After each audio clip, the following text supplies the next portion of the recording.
This is the Five for Fighting podcast.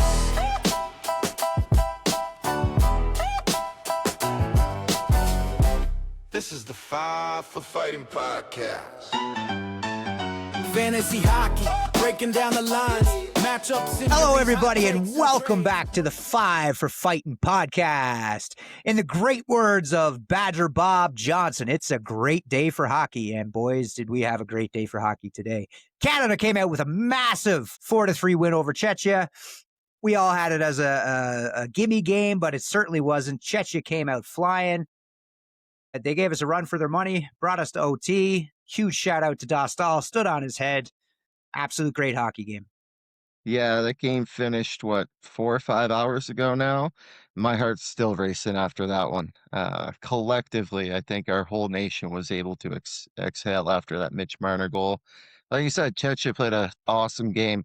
That third period, when they had the lead, their shutdown, double team on McDavid, they were phenomenal. And one player in particular I wanted to shout out was David Kampf. If people recall, back in November, he walked away from the Toronto Maple Leafs and $3.7 million. The reason being he wanted ice time. He wanted to show that he could still compete and make this team. Not only did he make it, he played second line center. He had 20 minutes of ice time today. He had a pretty solid tournament. He wasn't lighting it up offensively, but he's a good shutdown center, and I wanted to give props to that. You don't hear a lot of guys walking away from that kind of money to pursue this, and to see him perform the way he did after doing that, I definitely wanted to give him credit. Every time I looked, he was winning a face-off here tonight against McKinnon. Yeah, that's one thing about Czechia. They were dogging the puck the whole game. They had a lot of pressure. The double and sometimes triple teams. They were overwhelming Canada with their hard work, but Canada prevailed, so all's right in the world. All's right in the world. The only outlier that I would say that Czechia needs to work on is their line changes. Could have been a massive controversy here if Canada lost. Oh man, today. Yeah, and nobody noticed except for, I guess, McKinnon. McKinnon said he noticed, but seemed like he might have been the only one. I never noticed, that's for sure, watching on TV. my heart was too much in my throat, and I was criticizing Doughty for pointing at one guy and not taking the other guy. Yeah. Meanwhile, I was here criticizing Hurley, saying Noah Dobson wouldn't have done that. Yeah, the boys were calling out Suzuki, saying Bedard would have got back for that. Man, I don't know. It's hard to knock Suzuki on that play, man. Yeah, I know he had a great game, but on that specific play, he was the first man back on the back check, and that's why he made that team, because of his defensive Selke-like play. So, And knock 'em or not, what a play. What a play to tie the game up. That impressed the hell out of me, that solo play up the boards. I thought he was just going to put it deep. Nope, drove it all the way in. End of his shift, dog tired, makes the play happen. That was all Nick Suzuki. And all the heat he took in the Five for Fighting fantasy pool chat. He proved himself today. He got us that W. man, I think the boys might start to come around on Suzuki. You know, I've been preaching him for a long time. I watch all his games, and obviously I know what he's capable of, and I'm glad that he got his chance to shine and kind of, I guess, show it to everybody, because he struggled out there for sure. And when Crosby went down, he moved to his natural center position, and you watch him the past couple of games, he kind of was lost out there a couple times playing on that right wing. And once he moved to center, he's more comfortable. That natural ability is able to just walk out of you. And man, like I said, when he got that puck deep and seemed like he was just going to kind of eat it in the corner and kind of save a bit of time, and then he got it back and made a nice little play, got in front of net, and yeah, everybody screamed. Even those diehard Leaf fan, I hate the Habs, Suzuki sucks guys, they were all cheering too, so it's nice. I'm cheering harder for Suzuki than I am for our OT hero. I'll say that. Yeah, that's right, man. The My Toronto least fans favorite now, player. yeah, the Toronto fans, they have cheering for Suzuki and Marner must be tough. well, we only spent the quarter of the last pod dogging the fucker, and then he shoved it right up our hoop, that's for sure. Well, it's Yeah, come God come to love him. pass. Any hot takes we make on this, the complete opposite's going to happen. So it's a Yeah. guaranteed bet most of the time.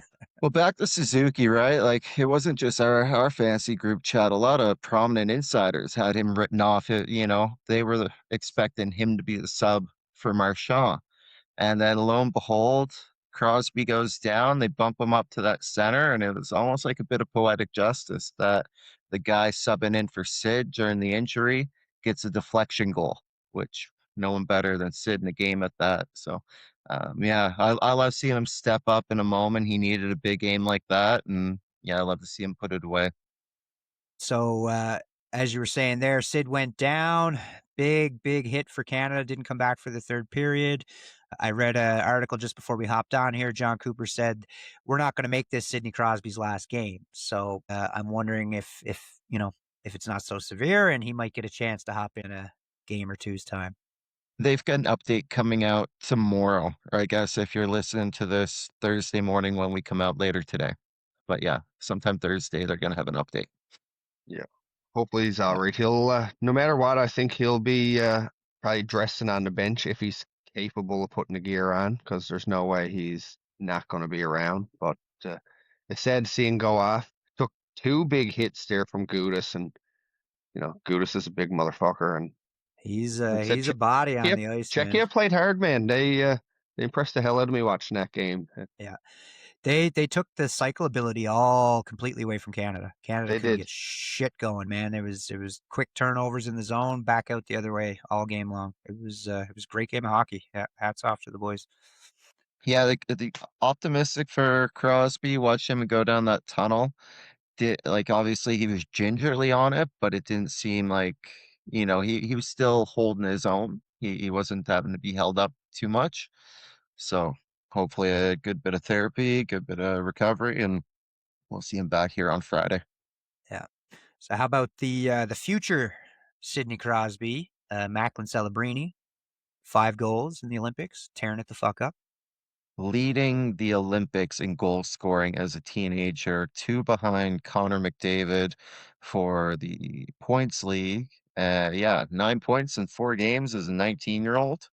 Like, what more can we say about the kid? We stroke him off pretty much every time we hop on here, and he keeps up in his level. Like, we talk about how great he is, and he went up. So I'm lost for words though. Yeah. Something I want to ask you guys, because when Connor Bedard was getting drafted, there was nothing but hype everywhere, all the time. Connor Bedard, Connor Bedard, Connor Bedard, Connor Bedard. I don't feel Macklin Celebrini was given the same kind of hype leading up to the draft and what we were supposed to expect from this kid, because as much as I'm a Bedard fan, man, I'm falling in love with Macklin Celebrini. He is a hell of a hockey player. And I feel like he didn't get his justice coming into the league of how good this kid was actually going to be. Like he's unreal. Yeah. No, you're spot on. It's tough, right? He followed up Bedard, who's expected, and still time will tell whether he's going to be a generational player. He's one of the best shooters I've ever seen. But Celebrini kind of has a full package, and yeah, I agree. I guess there's so much hype behind Bedard that kind of lost focus behind that. Man, he came in, he had 63 in his rookie year, and that kind of put people on notice of like, okay, this kid's here to Yeah. play. He can carry a line. But it really was when he went to World Championships and went with Sid. It was almost like that was a turning point where it took him from a highly touted, still a phenomenal player into that McDavid Crosby category. And he's been on a tear ever since that point. Absolute rip. And one thing I think, like, on the Celebrini not getting enough hype is the classic NCAA route. Fellas that go to NCAA route just generally don't get the same hype around themselves as the guys that stay in the CHL and stay in Canada, or not stay in Canada, because lots of Americans come up to the CHL as well. But seems like there's more hype around major junior players going to the NHL than there is around NCAA players, and That's maybe fair. that has something to do with it. But I think Matthew Nyes was an NCAA player as well. And when he was coming up, there was like, yeah, we got this guy Nyes playing, but I didn't expect him to be as big as he was. But I'm pretty sure he was the same kind of route. yeah, and I don't know if that's something or nothing, but it's worth thinking Which about for sure. Well, it's changing now a little bit. You see a guy like McKenna going in. You've got Brock Faber. So you're seeing a lot more high quality talent come out. Cutter Gauthier was the guy. I think he played for Boston. A lot of those young guys. So it's a bit more prominent now, but definitely at their time, you're spot on. I don't Celebrini going through. Yeah, definitely didn't he didn't get the kudos he deserved. 100% never. Well, he's getting them now because, like you said, he's leading the Olympics in goal scoring. So good for him. Quite the friggin' hockey player. And speaking of other very good hockey players, future Team Canada captain Connor McDavid, 11 points. Tied Saku Koivu and Timu Solani, who set the record back in '06. I think that was a Turin Olympics for 11 points. But he's done that in 4 games. Still got 2 more to go. Had a bit of a slow game today, though. Not on his point to period pace anymore. Only 2 assists tonight, or this Only. afternoon. So, like to see him get another 3-point game, maybe a 4-point game, and bring the pace back up. One thing I noticed with McDavid today when I did get to tune into the game here and there, when he's playing against guys that aren't always NHLers, you can really see the speed that he has. There's a few plays today that you could almost see him hesitate because in the NHL he wouldn't be able to make that play. But a few times tonight he could make that play and he'd hesitate. He's like, "Oh no, I got this," and he just rip right through the middle. It's disgusting how fast the guy is and how quick he accelerates. Even my wife today, when we were watching the game, and she don't watch a lot of hockey, but she was watching pretty intently today, and she made notice to how much faster Connor McDavid is than everybody on the ice. It's gross. It is. He's unreal how fast he moves through the neutral zone. Yeah, and you guys can appreciate this. You've watched hockey games live and watched on TV. When you see it live, it's unbelievable how fast McDavid is. Like it blows your mind.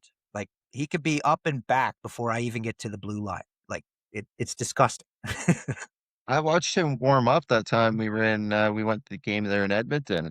Just in warm-ups, my jaw was on the floor. It's next level. Yeah, him and Kale. Kale had a few shifts today where he completely ran the play, but I mean, who'd they double team? Triple team McDavid. You've got one of the best teams, and they're putting 2, 3 guys on one. Yeah. That speaks to everything. They're like The 2 over here, McKinnon, Celebrini open. Yeah. The only ding I give against our current greatest team of all time is our goalie situation. We've had better goalies in the past. However, Binnington played a reasonable game. I don't think the goals were fully his fault, especially the one where it was 8-on-5. But we get a little knock in the goalie department compared to everybody else. But no, we're holding our own in the goalies. What do you guys think? The thing I like about Binner is he's a gamer and he shows up to win. So when you put him in against a guy like Helly, now Hellebuck had a hell of a game today, but he's been known to choke when it matters. So I like to give Binnington the nod over him, I think, head to head, just because he's a winner, man. And Ollie knows how to do his win. He's maybe a bit of a psychopath, and that's who you want in your net when it matters, man. He was unbelievable. That wasn't like last 2 minutes of the game when Neckis had a breakaway, Yeah, yeah, huge save. and it wasn't like the craziest save in the world or anything, but he held his ground and he made the big save when it mattered, and Puck stayed that's out what of the net. matters in these short-term high velocity tournaments. Gretzky used to talk about Grant Fuhrer in the same light, where he's like, we didn't care if he gave up 5, just mattered if he made the big save in that moment. And that's what we had from Jordan Binnington today. I mean, like Billard said, his biggest saves of the day were when the end of the third and in overtime. He stood his ground. So yeah, I think John Cooper is kind of vindicated on his choice. We've seen it in 4 Nations. Then he went back to St. Louis and we all doubted him. And then he came back on Team Canada and he's been phenomenal ever since. So I think we got the right guy. I hope so. I hope so. It was a tight game today, but we came out with the W, 4-3 overtime win. Mitch Marner with the OT winner. What else happened there today, boys? I was at work all day, so I didn't get much to check out the other games and stuff. But what else happened around the Olympics there? I mean, we had 3 quarterfinal Olympic hockey games that went to overtime. We had US and Sweden. US was kind of holding it on 1-0, very tight game all day. And then a beautiful feed from Lucas Raymond over to Mika Zibanejad, tied that up late in third. They went to overtime, and talk was going to be if the US lost, how they should have had Cole Caulfield. Well, sorry, Billy, they didn't need him. They got Quinn Hughes, and man, him zifting around like he's 101 when you're looking at using your edges and drifting around the way he does, and then he rang one off the post and in. So beautiful goal by Quinn Hughes that wrapped it up for the US. And then we also had Finland. Another OT comeback. Swiss were up 2-0 the entire game. Final 6 minutes tied it up. I think it was Aho got the 2-1 goal, and then Miro Heiskanen tied it up with the minute 12 to go. And then Arturi Lehkonen, who's been clutch for my team with the Avs and clutch for Billiards with the Habs, and both of them to the Stanley Cup final in OT. He got the overtime winner on a breakaway. So huge day in hockey. Great day for hockey, boys. Yep. Not only that, Slovakia also steamrolled Germany and sent Leon Draisaitl packing. So he was, the boys, the 3 or 4 players that Germany have played really well, and they're really good hockey players, but they couldn't handle the young studs in Slovakia, Juraj Slafkovsky and Dalibor Dvorsky. The boys played really well today again, and I seen a nice stat with Dvorsky. He's the highest or the leading scorer among rookie NHLers at the Olympics. So he got 3 goals and 3 assists now in 4 games. So be looking forward to see them. I think they play the Americans in the semis. Yep. Mm-hmm. Yeah. So it'll be. I'll be rooting for Slovakia. They're pretty hard for sure. Oh yeah. So who does Canada get? We get Finland for the semis. Finland. Yeah. And Finns, they're no slouch either, man. Don't no disrespect to the Swiss. They put off a hell of a tournament, and their goaltender, I forget his name. I was looking him up earlier.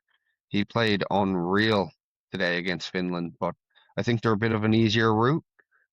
You don't really know what you're going to get with Finland. They have a lot of firepower, and they have 3 amazing goaltenders. So you find when you get in these style of tournaments, whether it be World Juniors, Olympics, 4 Nations, whatever, there's always a goalie that, or most goalies, they play unreal in these tournaments versus your day-to-day grind in the NHL. Like some of the performances I've seen in the goalies here are unfucking real. Like Italy's goalie, I can't remember what game it was, but 46 saves or something. Goalies tend to have their moments in these tournaments, man, and a goalie is what's going to make or break your team. And one thing I kind of look at that as this is maybe a once in a lifetime opportunity, whereas their professional careers, wherever it may be, is their job. And like us all, our job can be a bit daunting sometimes. So maybe that got something to do with it. They show up to Milan now just in game mode. They're ready to run through a brick wall.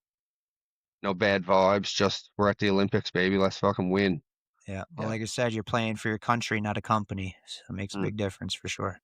Absolutely. Well, boys, I think that's her for Olympic mini-series episode 4.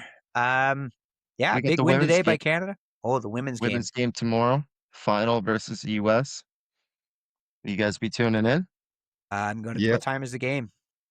Game is time, so 11 yours. Yeah, I think it's 1:10 Eastern. Yeah, I'll probably be wrist deep in shit by then, but we'll see what happens. Try my best. Well, yeah. All right, boys, that's her. Big win today. On to the semis, and we'll see you guys next time for episode 5. Take care, everybody. See you, fellas. See you guys. This is the 5 for Fighting podcast.